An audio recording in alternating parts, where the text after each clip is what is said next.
Yan, tingnan natin guys yung pinaka-image ng treasure na meron siyang bomba guys. Ayan. Itong gamit natin ay Maria Technology.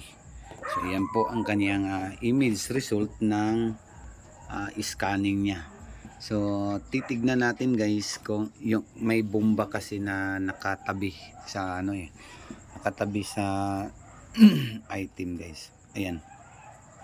Tuturo ko na lang sa inyo dahil meron kasing mga ka-TH na nakabili ng Maria Tech tapos hindi nila alam kung paano i-determine o paano ito i-reading itong image results guys. Ayan, dito sa ating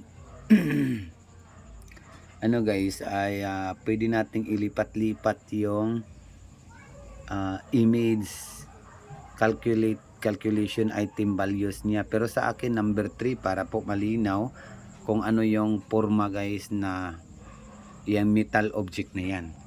So dito guys makikita natin siya kung gaano siya kalalim. Itong kulay pula, ayan po guys. So meron dito guys 1.85 meter lang siya guys. So ito 1.85 meters, so almost 2 meters itong objectives na nakikita sa scanner guys sa Maria Tech. So ito, i-explain ko sa inyo kung ano ito guys. Ang itong kulay green, ito yung lupa. Ayan, tatanggalin natin yung lupa, yung kulay green. Tsaka yung itong blue naman guys, ito yung sinkhole or cavity. So pwede nating tanggalin yan para ito lang talagang solid part at minerals ang ating nakikita. Ngayon guys, itatap lang natin yung screen. Tapos baliktarin natin siya kung ano ang posisyon niya o forma niya sa ilalim guys. Ayan, itong pula ay metal object including mineral guys. So ayan. So babaan lang natin itong kaniyang i-zoom out lang natin siya. Medyo kasi ano tawag nito? Medyo malalim kasi. So ayan. So babaan natin siya. So ito guys, i-explain ko sa inyo, hindi ito treasure box na nakuha around 2 meters. Isa itong heavy mineral. Ayan po, heavy mineral na nakapaloob po sa isang bato. So ayan, ito nga po ang bato guys, itong kulay orange, yellow edges.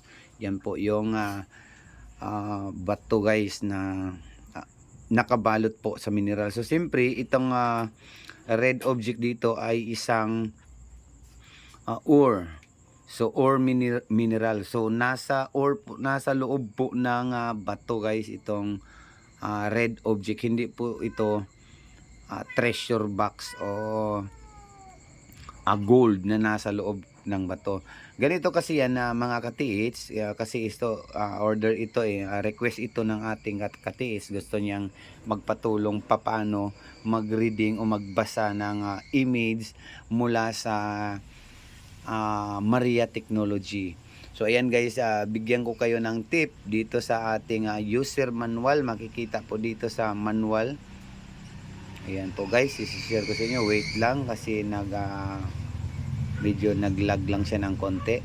So ayan po guys, ito yung guys, ito yung image results ng sample dito guys. So mapapansin niyo sa surface niya ay naka-square box type po siya. Tapos ang kanya namang pumpuwet ay naka-box po talaga siya. Ayan po, yan yung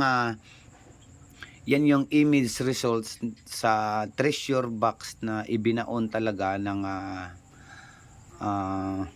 Robercito yata to. Tapos yan po guys, yan yung palatandaan na kung gusto nyong maka-hits sa inyong paghahanap gamit ang ating Maria Technology, kailangan po ganito ang hanapin mo sa ilalim ng lupa o yung scan result mo guys. Yan yung tandaan nyo guys.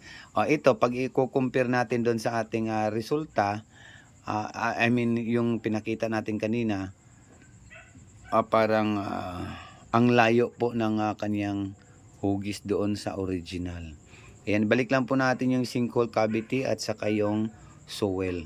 So ayan po, yan yung original na na footage doon sa na-scan natin guys. Na ito ginagawa ko lang review dahil may nag-request nga. So requested ito ng